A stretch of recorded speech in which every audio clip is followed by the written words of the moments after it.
إن الله اصطفى آدم ونوحا وآل إبراهيم وآل عمران وقال النبي صلى الله عليه وسلم انصر الظالم والمظلوم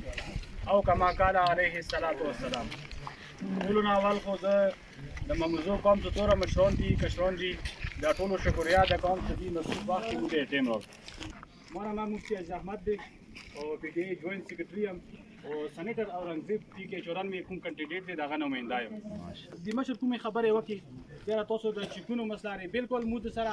هر حد پورې مخکې تا کړی دی بیا هم کوو خو اوس خبره د کار نه دی اوس خبره د ته ما به چولا پخه کوو اوس خبره د قوم دی اوس خبره د امن دی. موږ تاسو نه په چولې په ګلي په نانې په بجلي ووټ نه غواړو. تاسو ته پته دی چې د ملک څومره ظلم وشو. د مولوي صاحب اوس کوم تقریر وکړ د فرغان والا ذکر یې وکړ د هر وخت یو فرغان وي نن سبا فرغان نشته که څه یو عالمان د هغه خلاف دغه نه کوي خلاف بیان نه کوي د کومې کیسې د کوم ظلم شوی او د نن سبا نه چلو د خلکو کورونه ورکې د خلکو کورونو باندې ډاکې واچولې وړکې ورنه بوتو بچې ورنه بوتو چردیوالي پیمال کا الیا دا ظلم نه لري فرغان بندا کار کول کنه مولوي صاحب نه لو چې کور باندې چوکیدارا لګول یو او فرغان دا یو قانون د پاس کړه او تیرا کوم یو ورکې کیږي په قتل کوو په دې ملک په دې شپاړسو میاشتو کې هغه څه ونه شو چې هغه د ملک په دې پاکستان کې خاص کر کې پی ټی آی سره څنګه ونه کو د منګي خبره نه کوم چې منګي کوم خط ته ورسوله چې یو غریب سړی خو خود ویل چې یو غاټ مقدار سړی دغه اوس ما باور تروړه چوک نشي خسته یو میاش مزدوري وکړه یو تروړه ور سره نه کیږي دغه والا چنګي والا د منګي دې هر ته ورسیده. مو تاسو نه کوم ووټ غواړو هغه مو په دې خبرې غواړو چې د ملک به مو امن راوړو د ملک ادارې د څورم سری د سیستم سیده کوو. دې لپاره مو یو تاسو ته یو څه مو سره سره جګړې وکړو او په 8 فروری باندې دا یو داسې ورځ دی باندې به عدالت لاګي. تاسو سره بل چوک نه وي کته اسلام د لپاره ووټ ورکې کنه نو هغه ووټ په عمران خان ته ورکې والي چې اسلام مقدمه هغه لړو کړی و.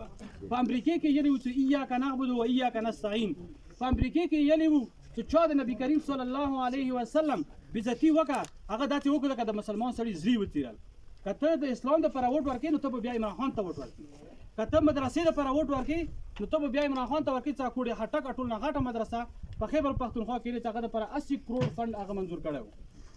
کته صحت ته لپاره ووټ ورکې چې یاره ما صحت ښه شي د ما بچي تعلیم یافته شي نو ته به عمران خان ته ووټ ورکې چې د پیشټک او رګزې کې 12 کروڑ روپیو هغه باندې مفت علاج شوی دی. تاسو دې جامې کوم کې دی چې د چوکۍ ته هغه په صحت کارت باندې مفت علاج کړی د مو بچو فکر چې چا سره هغه صرف عمران خان دی. نو دې لپاره تاسو ټول ته دا اپیل دی ته په 8 فروری باندې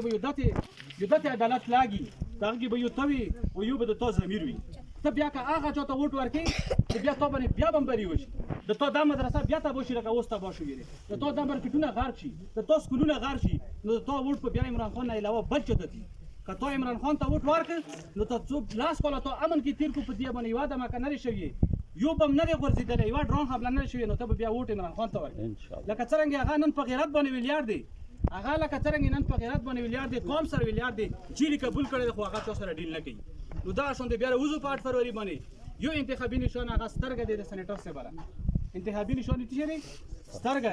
هغه دا غوال وزیر دی ان شاء الله زه ټوله ورځي ته په یو سترګې قسم او دویمه خبره ده چې یاره سترګې دوی نظیر یو مو ټول یو شون دي قسم مو د علاقې کې مو امن غواړو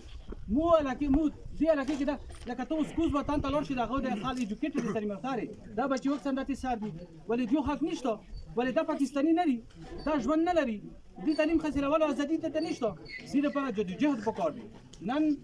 نن دې کې تاسو دا عهد وکړئ چې ان شاء الله 8 فروری باندې به یو ټاپا په سترګې لاګي او بل به په مچکې لاګي د مو وجنه د مو ان کینډیډیټ پی ټی آی نه یوسف خان د هغه انتخابي نشان مچ کړي تاسو ان شاء الله واداري ان شاء الله پاکستان زنده‌باد پاکستان زنده‌باد خان زنده‌باد